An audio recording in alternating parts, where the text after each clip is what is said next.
As I've said many times before, the economic crisis of 2008 was only a speed bump on the way to the main event.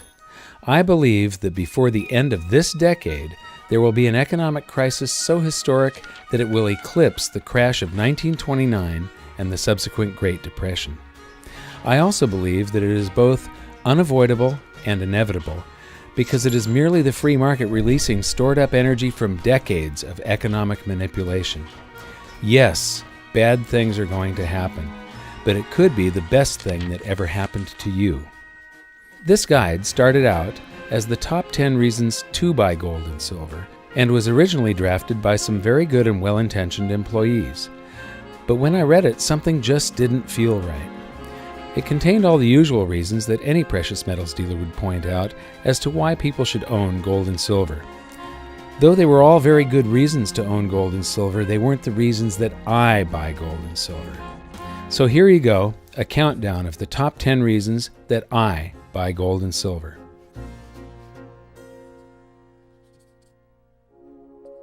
Top 10 reason number 10. All the world's currencies are fiat, and fiat currencies always fail. 99.9% of the world's population is unaware that we no longer use money. We use fiat national currencies. What is a fiat currency? Fiat currencies are faith-based.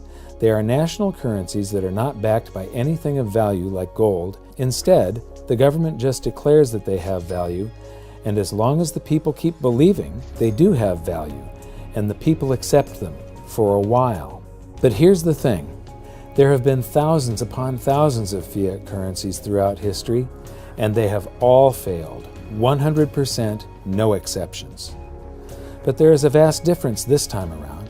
Since 1971, for the very first time in history, all the world's currencies are fiat currencies simultaneously. Remember this as we progress through the top 10. All fiat currencies fail. Top 10 reason number 9, the current state of the global economy. Throughout history, societies have swung back and forth from quality money to quantity currency and back again. Originally, quantity currency took the form of debased coinage, like gold and silver that has been diluted by adding cheap and abundant base metals such as copper. Then it took the deceptive form of national currencies that were initially backed by money. In other words, they were claim checks on gold. But once these were established, governments then changed the laws to make fraud legal so they could print claim checks on gold that didn't exist. The next step was to sever the connection between money and currency entirely. Back when we used real money, gold would automatically balance all economies. When one country would experience an economic boom, they would import cheap goods from countries with depressed economies and lower wage rates. The outflows of gold from the boom country would cause a deflation, cooling the economy, while the countries experiencing gold inflows would boom, causing their labor rates to increase, which in turn would cause the prices of their goods to rise. This meant that trade imbalances would always automatically rebalance. With gold, government spending was also constrained. If a government wanted to spend more than its income, also known as deficit spending, it had to borrow gold from the private sector. If the government borrowed too much gold, it would cause interest rates to rise, which in turn would slow the economy, which in turn would cause tax revenues to fall. But the debt-based global monetary system has allowed deficit spending and trade imbalances and bubbles to persist and balloon to levels unprecedented in all of history. The credit debt bubble and the derivatives bubble threaten to take down the world economy. The only comparison you could make is to take every great bubble in history times 1 million and have it burst everywhere on the planet simultaneously. It threatens to be a global financial nuclear holocaust, the only survivors of which will be the owners of gold and silver. Top 10 reason number 8, a new world monetary system. I am a firm believer that everything happens in waves and cycles. When I was writing my book, I discovered that every 30 to 40 years the world has an entirely new monetary system. We have had 4 different monetary systems in the past 100 years. The system we are on today is the US dollar standard. It is an aging system that is way overdue for its own demise. It is now developing stress cracks and will one day implode. Before the end of this decade, history will repeat, and just as in 1922, 1944, and 1971, there will be an emergency meeting of economists and government representatives to hash out a new world monetary system. It's normal. No man-made system can possibly account for all the forces in the free market. They get old, they develop stress cracks, and they implode. But what is different this time around is that the last three transitions were baby steps from full gold backing to partial gold backing to less gold backing to no gold backing. In each of these transitions, the system we were transitioning from had a component that could never fail: gold. This time we will be transitioning from a system based on something that has always failed: fiat currencies. The key component to this transition from the US dollar standard to some new standard is, of course, the US dollar. But the US dollar represents more than half of the value of all the world's currency. A dollar crisis would cast doubts on all fiat currencies, and the cascading effect of loss of faith could cause the rest of them to fall like dominoes. The central bankers will try everything they can think of to keep the fiat game going. But when everything they try fails, they'll look around and say, "What worked before?" And once again, the pendulum will swing back to quality money. The only beneficiaries of this event will be gold and silver and those who own them. Top 10 reason number 7. Gold and silver come with a central bank guarantee. My book was written from 2005 to 2007. In it, I said there would first be the threat of deflation. This came true with the crisis of 2008. To which Ben Bernanke would overreact with a helicopter drop of currency. This came true with the bailouts and QEs, which would then cause an inflation. This came true when the stock markets and real estate markets reflated. So far, the Federal Reserve has not only lived up to my predictions, but it has surpassed even my wildest nightmares. They believe that they can fix things by running the printing presses. But the tail does not wag the dog. The free market is responsible for our prosperity. It is the economy, not the numbers they print on pieces of paper or conjure in computers. So now that they have proven that massive currency creation doesn't work, they're going to double down on it. But it is the market that ultimately rules. They are about to discover the horrific economic consequences of their reckless actions. As I said in my book, next there will be a real deflation, a contraction of the currency supply they cannot control. This will happen when the credit, debt, bond, fiat currency, and derivative bubbles begin to implode. The reaction of the world's central banks will be to print until deflation gives way, which I believe will cause a hyperinflation. But a hyperinflation doesn't even require a nation to print its currency into oblivion. It only requires a loss of faith. But never fear, because periodically throughout history, gold has revalued itself as it is bid up in price by the free market as people rush back to it for safety. This is when gold does an accounting of all the currency that's been created since the last time gold did an accounting. In doing so, its purchasing power rises exponentially. It has always done this, and I believe it always will. Top 10 reason number 6. Everything else is a scary investment. By any realistic measure, stocks have been in a super bubble for more than a decade now, with valuations and yields in the danger zone, while bonds are in the later stages of a 30-year bull market and real estate is still deflating from the biggest bubble in history. Dr. Robert Shiller of Yale University has compiled data on the stock market going all the way back to the year 1880. His research concludes that by one measure, the stock market has been in a bubble since 1998, and by his other measure, it is far bigger and more extreme than any prior bubble, including the stock market bubble of the Roaring Twenties that led to the crash of 1929. Further research shows that the only reason the markets have been levitated to these levels is due to the Federal Reserve stimulus. What will happen when increasing stimulus no longer works? I wouldn't want to be invested in stocks when it finally implodes. U.S. Treasury bonds have been a great investment for more than 30 years, but no bull market lasts forever. In fact, for the 37 years after World War II, bonds were such a bad investment that by the end of the 1970s they had earned the nickname certificates of confiscation. But that was back when countries were financially responsible. Now most countries on the planet run their finances like Greece, and the United States of America is leading the way. And as the world's central banks keep interest rates low, it's caused bond investors to take extraordinary risk in search of a reasonable return. We are now in a global bond bubble that dwarfs anything in history. I believe that this has made the bond market one of the most dangerous places to be invested in right now. Dr. Shiller is also the creator of the Case-Shiller Home Price Index. His data on real estate suggests that since the popping of the bubble in 2007, real estate values have bounced back into a small bubble. But what worries Dr. Shiller most is that institutional investment firms have bought up as much as 30% of the homes that were foreclosed on since the crash of 2008. This has the potential of making real estate as volatile as the stock market.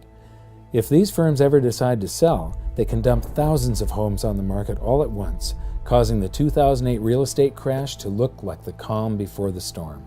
Personally, the thought of investing in real estate right now is downright scary. So the stock market, bonds, and real estate are either in a bubble or have been in a bubble in the last decade. Gold and silver, however, haven't been in a bubble for more than 30 years, and from my measure still appear to be less than halfway through their bull market. The next great bubble will someday be gold and silver. It's just their turn. Top 10 reason number 5, market psychology.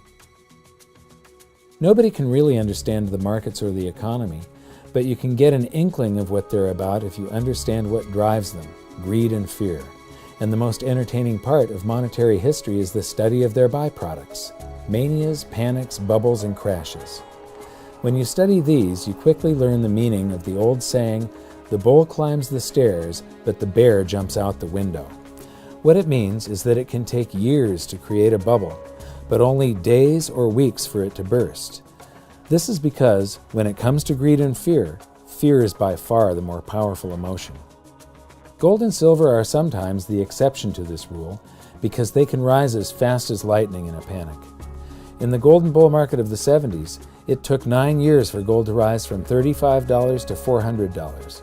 But once a panic out of dollars to the safe haven of gold began to develop, it only took 33 trading days for it to more than double, rocketing to $850. But actually, it was only a very small percentage of the population that was panicking out of dollars in the 70s. This time, I think it'll be everyone. Where do you think gold and silver would be headed if my reasons 10 through 6 come to pass? Top 10 reason number 4. This time, it really is different. The differences between the precious metals bull market of the 70s and the great gold and silver rush of today are vast. In the 1970s, only 2 major exchanges, one in London and one in the US, set the price of gold. So it was only North America and Western Europe, about 10% of the world's population, that could participate in that great gold rush. This time, it's the entire planet. In the 1970s, the number of investors in state-run economies like Mao's China or the USSR was 0. Now those countries are home to more than 100 billionaires each. Much of the rest of the world lived in extreme poverty. Today, there are almost 1,500 billionaires in the world living in more than 50 countries. Every country on the planet has expanded their currency supplies about tenfold since the 1970s, so each potential investor has 10 times the currency. And within each population, there has been the extraordinary development of the investor mindset. In the 1970s, we were a planet of savers. But then, as nations around the world abandoned gold and silver as money and adopted fiat currency, inflation raged, punishing savers and rewarding investors and speculators. Then we had the tech bubble of the 90s and everybody became a stock trader. Then we had the global real estate bubbles and everyone became a real estate investor or flipper. For more than 30 years, saving has been punished and investing and speculating has been rewarded. The result is that there are many, many times more people likely to invest in gold and silver this time around. The number is very hard to project, but I would guess it's somewhere between 10 and 100, but possibly even as many as 1,000 times more people with an investor mindset. Remember that in the state-run economies, more than half the world's population, there were no investors. And today, China is in the midst of an investor-driven real estate hyperbubble. So that's 10 times the people, each with 10 times the currency, and within each population there is somewhere between 10 and 1,000 times the number of people with an investor mindset. That's somewhere between 1,000 and 100,000 times more currency that will someday come chasing gold and silver this time around. Yes, this time it really is different. Top 10 reason number 3. Gold and silver should buy a whole lot more. There's an old myth that in ancient Rome an ounce of gold could clothe a man from head to toe with a toga, sandals, and a belt, and that today a man can still clothe himself in a suit, shoes, and belt for the price of an ounce of gold. People claim that this has always been the case. Nothing could be further from the truth. Before the Federal Reserve was created, you could buy an outfit with an ounce of gold, but by the end of the Roaring '20s, due to inflation, you couldn't. Then by the beginning of the Great Depression, because of deflation, you could, but by 1970, an ounce of gold would only buy the shoes. Then just 10 years later, it would buy a top-notch suit, very fine shoes, and a great belt, but by 2001 it could only buy a shoddy suit, cheap shoes, and a crummy belt. Yes, gold has always been worth something, but it has always zigzagged in a range of purchasing power. However, this myth is based on a true fact. Humans mine gold at about the same rate that they make babies, so there is relatively the same amount of gold per person on the planet today as there was in ancient Rome. So let's dissect the myth of the Roman suit to see why gold's purchasing power has varied and what it could be in the future. The gains and efficiencies made since ancient Rome are mind-boggling. To make a toga required cotton to be planted, tended, picked, and separated from the seed by hand. Then the cotton had to be hand-washed, combed, and spun, taking someone weeks to make enough thread for a toga. Then the thread was dyed with colors that were hand-mined or harvested. The cloth was then hand-woven, cut, and stitched into a toga. The shoes and belt were equally labor-intensive. Today, with factory farming, cheap fuel, modern irrigation, and pesticides, it's possible to tend thousands of acres planted at densities never before imagined. Giant combines drive through the fields, plowing the dirt and sowing the seeds in one pass. At harvest time, specialized combines pick the cotton and other machines separate the seed. With factory ranching, efficiency is the same story, with thousands of sheep being tended and shorn in production line fashion. Then trucks deliver the cotton or wool to where it's washed, combed, and spun into miles of thread in minutes, then dyed with cheap mass-production dyes and woven into miles of cloth by machines, again in minutes. Then the cloth is stacked many layers thick, and a computer-guided shear cuts out dozens of each of the parts of the suit in a single pass. The parts go to an assembly plant where workers who specialize in making the left sleeve or the right leg and such do so at amazing speed. Workers that can turn out dozens of suits per day do the final assembly also at a blazing rate. Then it's shipped to a store where you can pick from dozens or even hundreds of styles, colors, and sizes.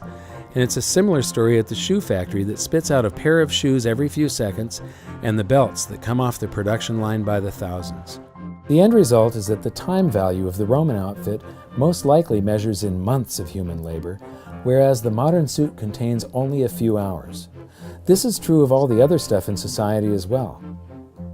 When it comes to the time value contained in stuff, everything today is on sale for a tiny, minuscule fraction of what it once cost. And as proof to support my thesis, I offer this. Today, a good percentage of the world's population has maybe 100 times more stuff than 99% had 2,000 years ago. Think about it. You are surrounded with furniture, cell phones, computers, TVs, refrigerators, grocery stores, cars, planes, hotels, restaurants, a great bed to sleep in at night, and just about anything else you want. By contrast, 2,000 years ago, with the exception of the ruling class, most people made a subsistence living barely able to afford the things they needed to survive. In many cases, a great bed or a pair of shoes were extravagances they would not experience in their lifetimes.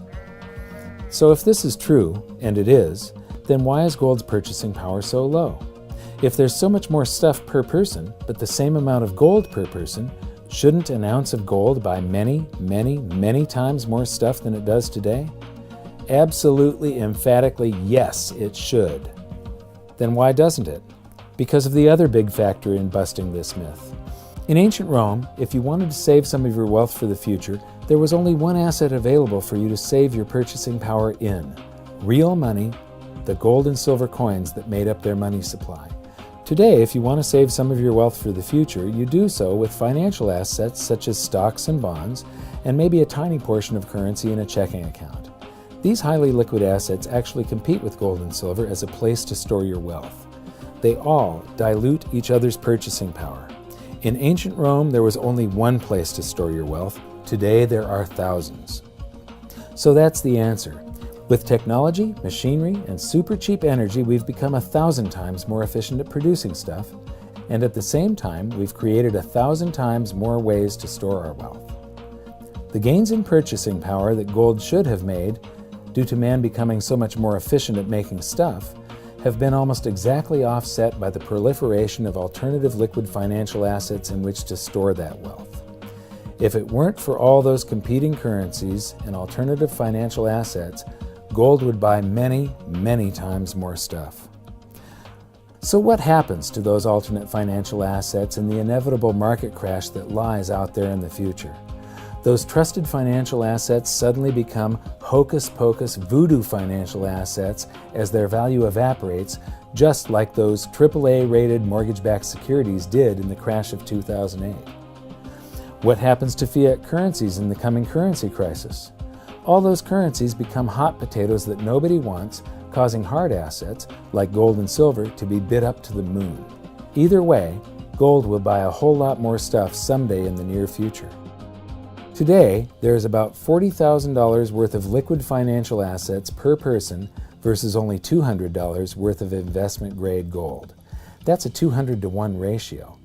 That means that in a crisis, if just 10% of the wealth invested in those alternative financial assets were to come chasing gold, its price would rise 20-fold. The moral of this story is, if you want to buy 20 suits, shoes, and belts a few years from now, buy an ounce of gold today.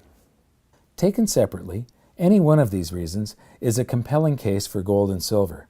But if you look at them all together, and you take into account that for the very first time this gold and silver rush is going to be global, you realize that these reasons aren't just additive, but they multiply upon one another. Therefore, my top 10 reason number 2 is, it's all happening at once, and this time it's global. So there's more stuff per person than at any time in history, but the same amount of gold, and competing currencies and other assets have diluted gold's purchasing power. Today there's 200 times more wealth stored in these competing assets than there is in gold, and if only 10% of that wealth comes chasing gold, its price will rise 20-fold.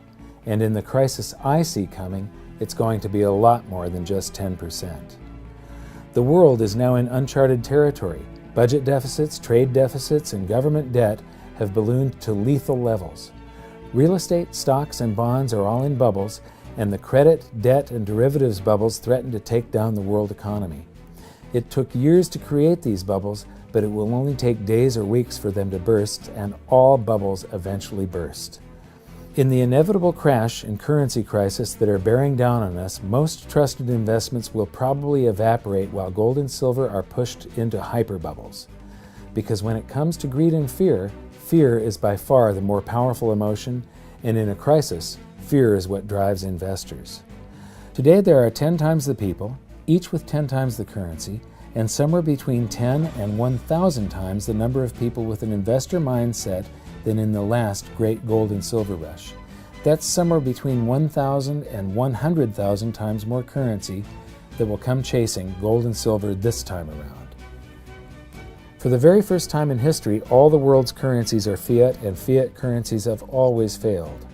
Couple that with the facts that every country on the planet is creating currency on a suicidal scale never before imagined, that every 30 to 40 years the world has an entirely new monetary system, that we are overdue for the transition to a new monetary system right now, and you now have the recipe for a cataclysmic economic event that will be the greatest wealth transfer in history.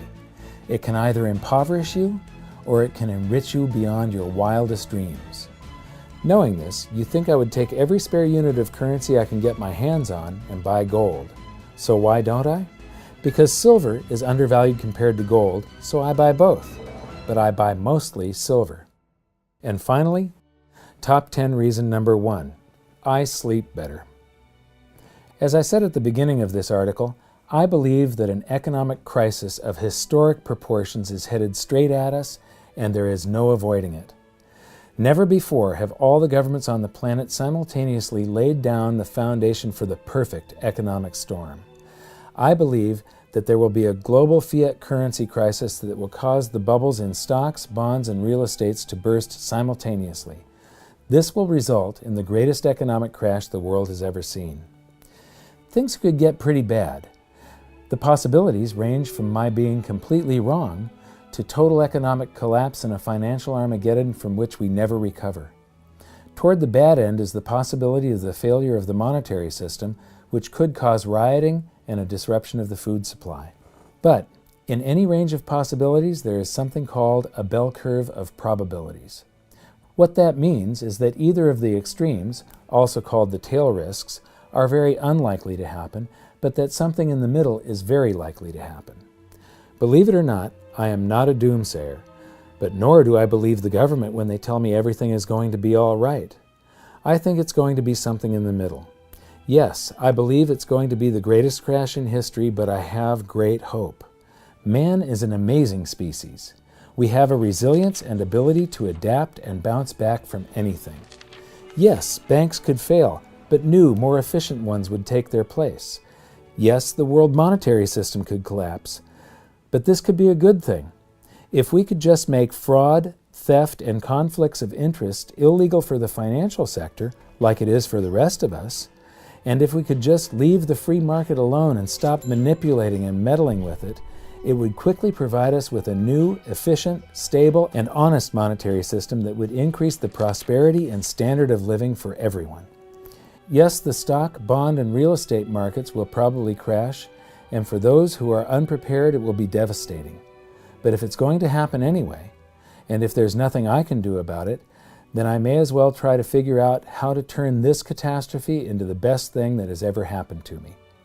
As I have said many times, there are these brief moments in history where the safest asset class, gold and silver, the safe haven to protect your wealth for the last 5,000 years, simultaneously become the asset class with the greatest potential gains in absolute purchasing power. In periods of crisis, gold and silver are the asset class that outperform all others. This decade will see the greatest financial crisis in history. That means it will also be the greatest wealth transfer in history, and that means it is the greatest opportunity in history. How have I prepared for the range of possibilities? I've been accumulating precious metals since 2002.